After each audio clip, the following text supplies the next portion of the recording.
Urianger, are you in? Unto a world weary of heroes, a hero wends his way. The Exarch did send word that thou wouldst seek me out, but ne'er did I imagine thou wouldst arrive so soon.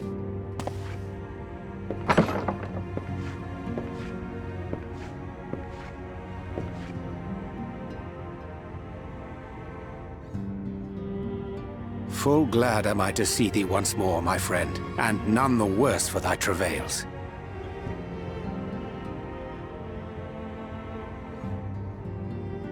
Run along, Minfilia. We'll meet you outside.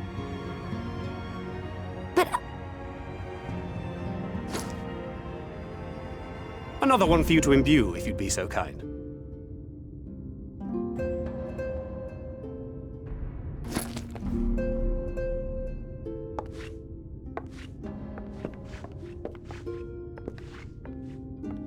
I take it thou hast met with our other comrades already?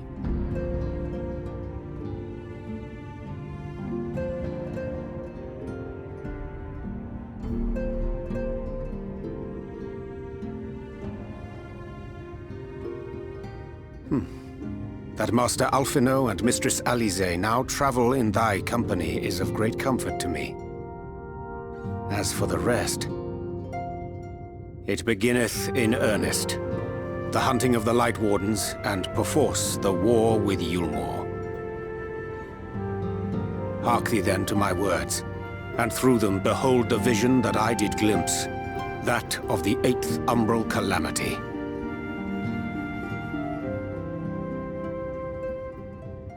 As I drifted hither to the first, traversing the boundary twixt reality and potentiality, I did bear witness to events yet to come.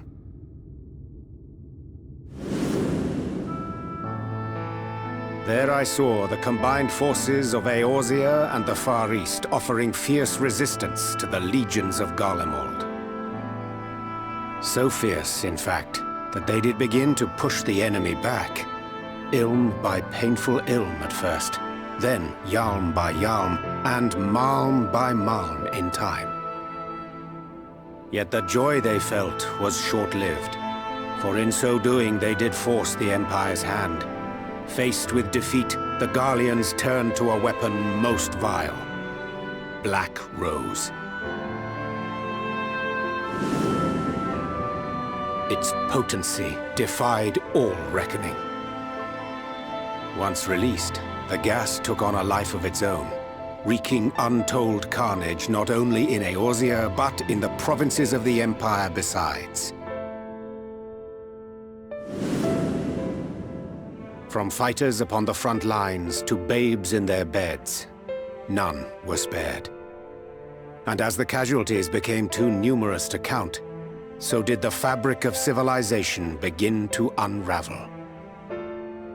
Nor did the land itself escape unscathed, for spreading from the site of its release, Black Rose brought death to the very soil. To survive amidst the chaos and upheaval, men came to live by the sword, the rule of law giving way, inevitably, to the rule of might. Thus was the spark struck and the fire kindled, and swiftly did it spread as a blaze in a field of straw to engulf every corner of the world. Nations worthy of the name did then cease to exist. And those souls brave and true who might have risen to restore order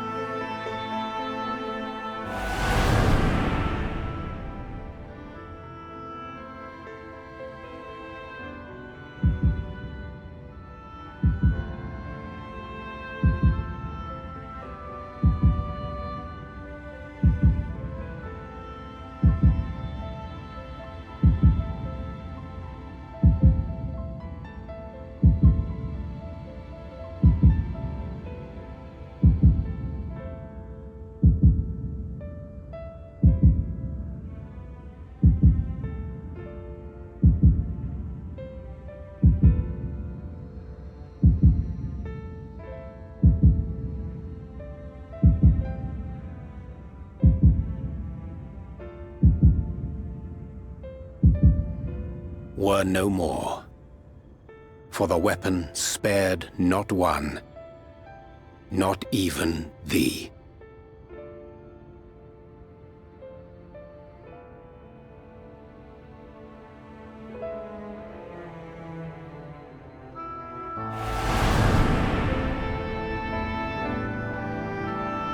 An endless age of war, begotten by the blight of Black Rose. Such is the legacy of the 8th umbral calamity which I did behold.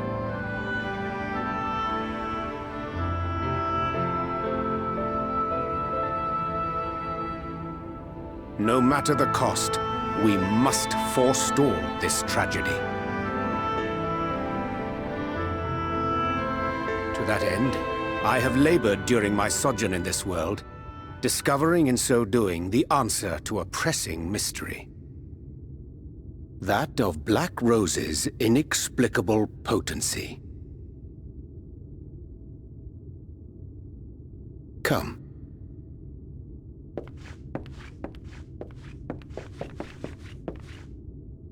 Dost thou recognize yonder chart?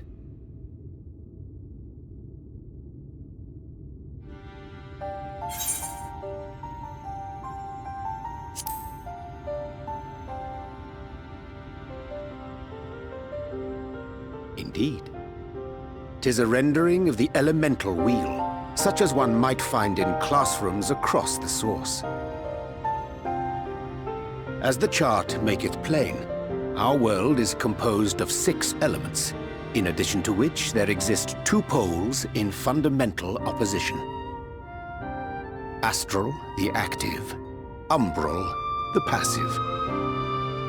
As a reflection of the source, the first naturally compriseth the selfsame forces. Yet, curiously, there is a notable divergence in their nomenclature. To be specific, the denizens of this world employ not the terms astral and umbral.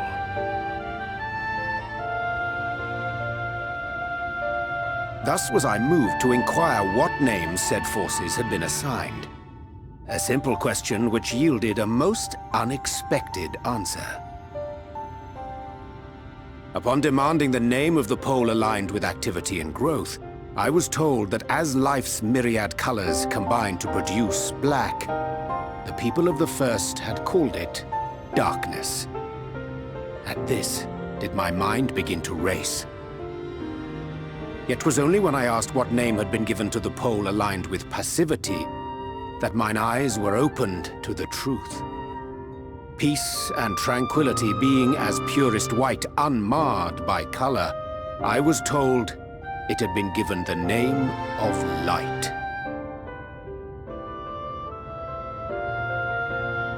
That's umbral light and astral darkness, yes? I'm no etherologist, but it strikes me that the nomenclature of the first is rooted in the generation of the 2 forces, while our own appears to focus on their effects. Which makes one wonder, have we had it backwards all this time?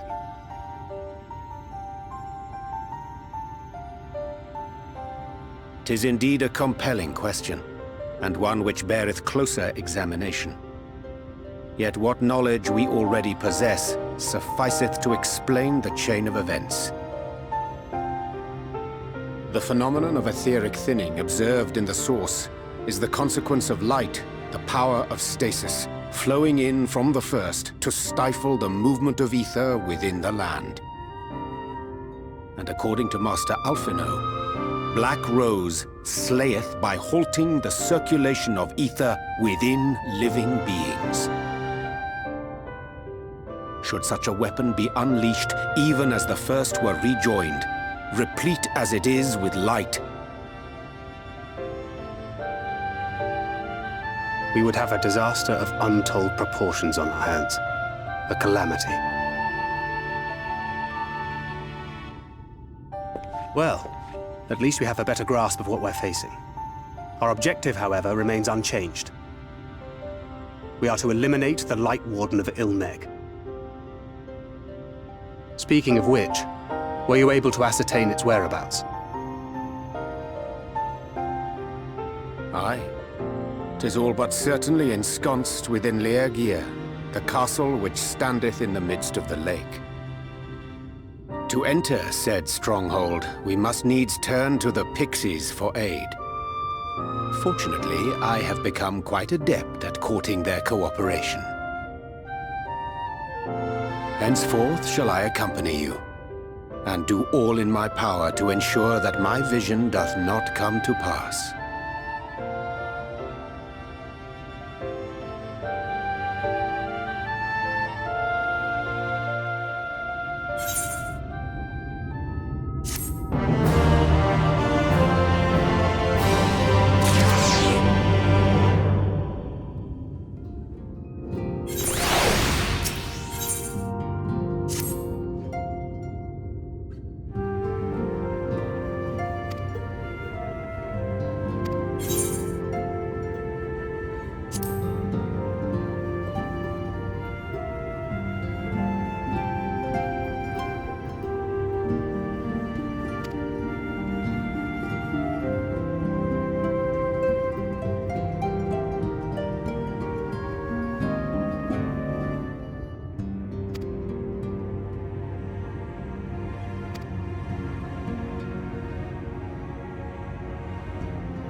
done.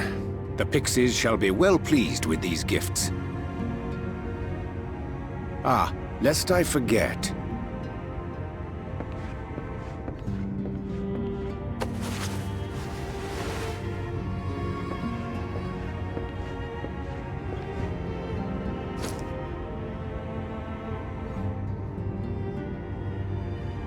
White auracite, newly forged for thy use. Our mission being to thwart a rejoining, we will most assuredly cross paths with those who crave the contrary, our eternal enemies. Thus did I choose to abide in this ether-rich land, the better to fashion a trap for the Ascian's essence.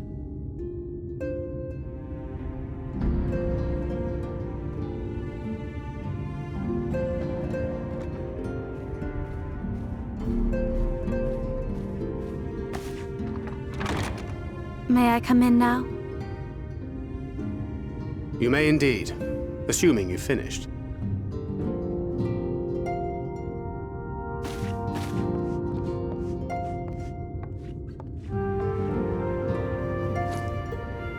I did as you asked. That's my girl, thank you.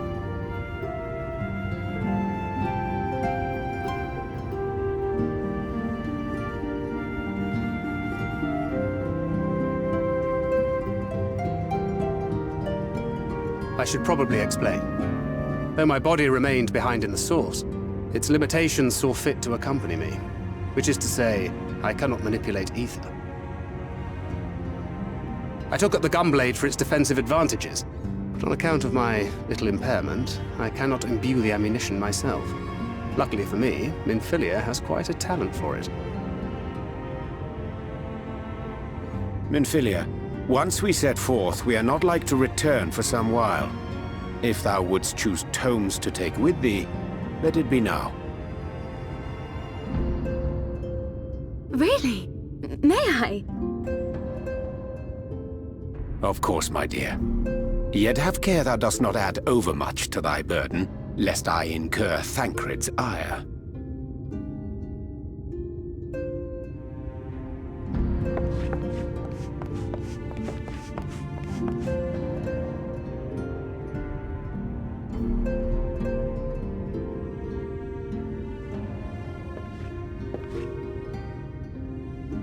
Hast thou spoken to him of thine encounter with the Minfilia of Eld?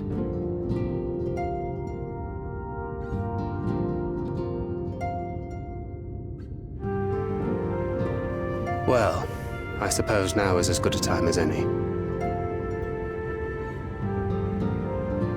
As you know, I freed young Minfilia from captivity in Yulmore some 3 years past. Not long after, the two of us journeyed to the south of Armareng, to the edge of the Empty, where the flood was halted. 'Twas there that she awakened. The Minfilia of old. My Minfilia.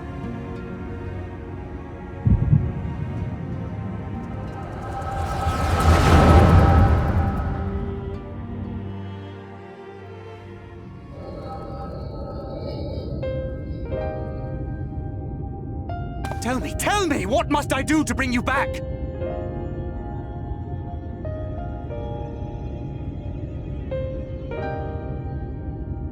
My dearest Thancred, as I am now, I am no different from an Ascian. This child is but a vessel.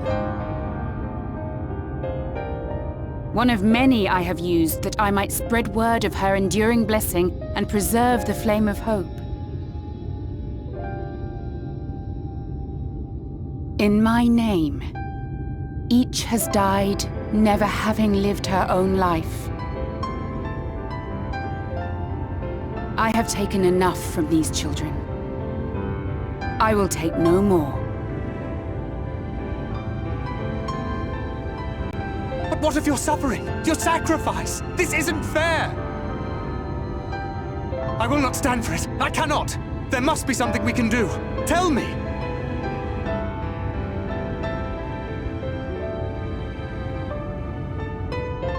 Should the day come when this child grows weary of fighting and wishes to cast it all aside, then shall I take up her burden.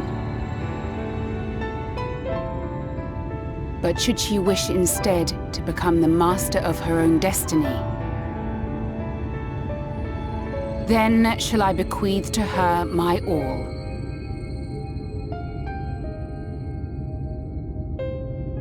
Imbued with the strength that I reserve for rebirth, she may come to wield my powers as her own.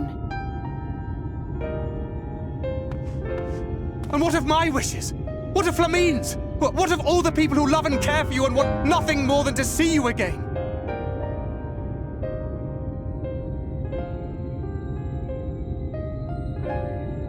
It is not their decision to make.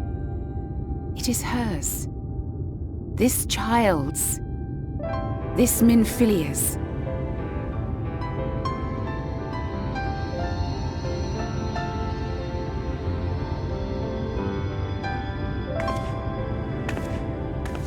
You have ever watched over me, Thancred.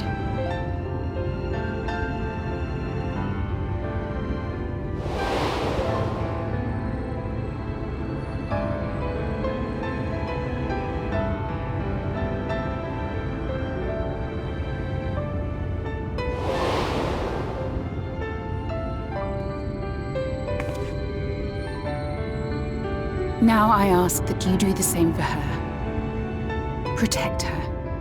Teach her. Stand by her as you stood by me.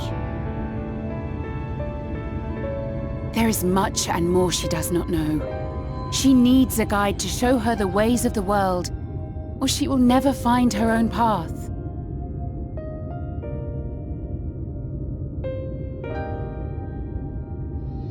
When the time comes, you will find me here. Until that day.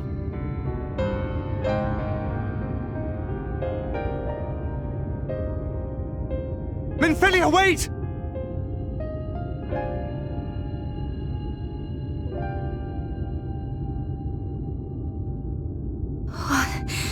What happened?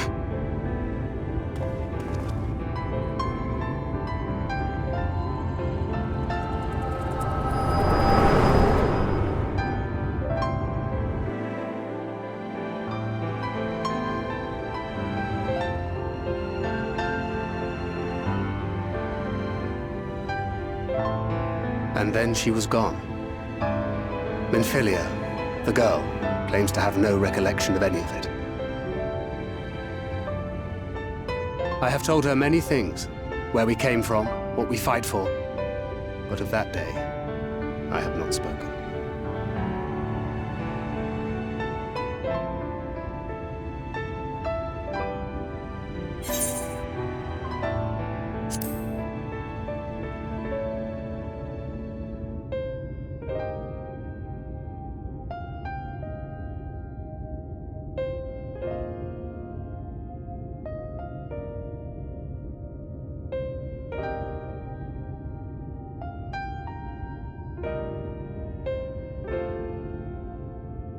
With the coming of another possessed of the blessing of light, the first hath begun to rise up in defiance of its fate.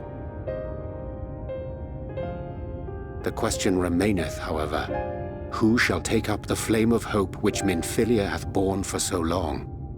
Whether we will it or no, the choice must soon be made.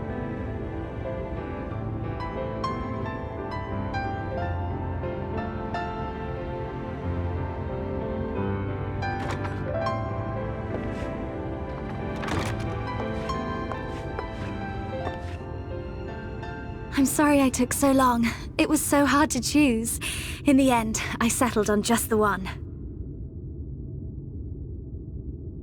That is well. Now, if all is in order, let us set forth for Leader Loran.